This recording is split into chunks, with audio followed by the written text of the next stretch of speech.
DaVinci Resolve பேசிக்காக அதை எப்படி ஓப்பன் பண்ணி நம்ம ஆர்கனைஸ்டாக வைக்கணும் அப்படின்றத நம்ம பார்க்க போகிறோம். நம்ம DaVinci Resolve ஓப்பன் பண்ணிடலாம். அது ஓப்பன் ஆகிற டைமில் நான் உங்களுக்கு ஒரு சில விஷயம் சொல்கிறேன். இது கம்ப்ளீட்டாக தமிழில் தான் நான் உங்களுக்கு சொல்லித்தர போகிறேன். யாருக்காவது DaVinci Resolve தமிழில் கற்றுக்கணும் அப்படின்னா அவங்களுக்கு இந்த வீடியோவை நீங்கள் ஷேர் பண்ணுங்கள். ஒருவேளை நீங்கள் தமிழில் கம்ப்ளீட்டாக நீங்கள் A to Z DaVinci Resolve கற்றுக்கணும் அப்படின்னு நினச்சிங்க அப்படின்னாலும் இதை நீங்கள் தொடர்ந்து பார்த்துக்கலாம்.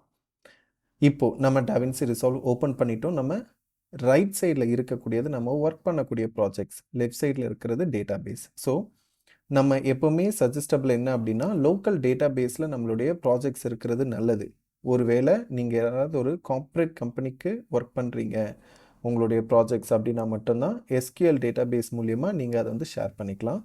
ஆனாலும் நம்ம கற்றுக்கலாம் அது எப்படி நம்ம ஒரு டேட்டாபேஸை க்ரியேட் பண்ணணும்னு. இப்போதைக்கு லோக்கலில் எப்படி க்ரியேட் பண்ணணும் அப்படின்றத நான் சொல்லி கொடுக்குறேன் பாருங்கள். ஸோ இதில் நம்ம ஆட் ப்ராஜெக்ட் லைப்ரரி அப்படின்ட்டு கீழே இருக்கு இல்லையா? ஸோ இதை நம்ம கிளிக் பண்ணிக்கலாம். இங்கே க்ரியேட் இல்லைனா கனெக்ட் அப்படின்னா நான் ஏற்கனவே சொன்ன மாதிரி SQL டேட்டாபேஸோடு நீங்கள் கனெக்ட் பண்ணிக்கலாம். ஸோ தட் அவங்களுடைய ப்ராஜெக்ட்ஸை நீங்கள் எடுத்து யூஸ் பண்ணிக்கலாம்.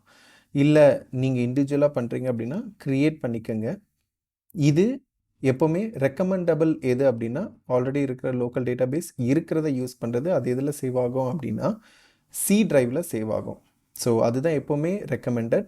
பட் இதையும் தெரிஞ்சுக்கணும் அப்படின்றதுக்காக இப்போ நான் சொல்லி கொடுக்குறேன். இதுக்கு ஒரு நேம் கொடுத்துக்கோங்க, டெமோ அப்படின்ட்டு இப்போதைக்கு நான் கொடுக்குறேன். ஸோ அது எந்த இடத்துல இருக்கணும் அப்படின்றத முடிவு பண்ண போகிறோம். ஸோ இப்போதைக்கு நான் டெஸ்க்டாப்பில் வைக்கிறேன். ஸோ செலக்ட் ஃபோல்டர், அதுக்கப்புறம் க்ரியேட், அவ்வளோதான். இப்போது உங்களுக்கு ஒரு டேட்டாபேஸ் டெமோ அப்படின்ட்டு க்ரியேட் ஆகிருக்கு, மேலே இருக்குது. ஸோ அதுக்கு கீழே என்னுடைய பழைய டேட்டாபேஸ் நான் ஒர்க் பண்ணிட்டு இருந்தது, அதுக்கு மேலே டெமோ இருக்குது. ஸோ இப்போதைக்கு இது டெமோ அப்படின்றதுனால இதை நான் ஓப்பன் பண்ணி ஒர்க் பண்ண போகிறதில்ல, கீழே தான் நான் ஒர்க் பண்ண போகிறேன்.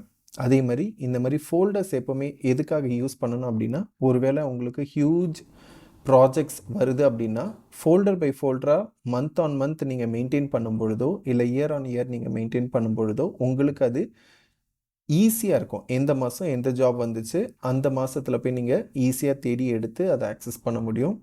ஒருவேளை நீங்கள் இந்த மாதிரி ஃபோல்டர் பை ஃபோல்டராக நீங்கள் மெயின்டைன் பண்ணலை அப்படின்னா உங்களுக்கு அதை யூஸ் பண்ணுறது ரொம்ப கஷ்டமாக இருக்கும், அல்லது உங்கள் ஜாப்ஸை நீங்கள் தேடி எடுக்கிறது கஷ்டமாக இருக்கும். ஸோ இந்த ஃபோல்டரை எப்படி க்ரியேட் பண்ணுறது?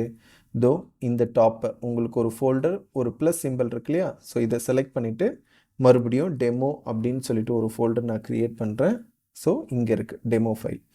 ஸோ இதுக்குள்ளே நம்ம போனோம் அப்படின்னா மறுபடியும் நியூ ப்ராஜெக்ட் இங்கே நம்ம க்ரியேட் பண்ணிக்கலாம். ஸோ இப்போதைக்கு நம்ம ஆர்கனைஸ்டாக எப்படி இருக்கணும் அப்படின்றத கற்றுக்கிட்டோம்.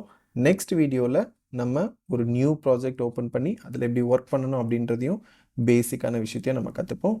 Until then, see you. Wish you all the very best.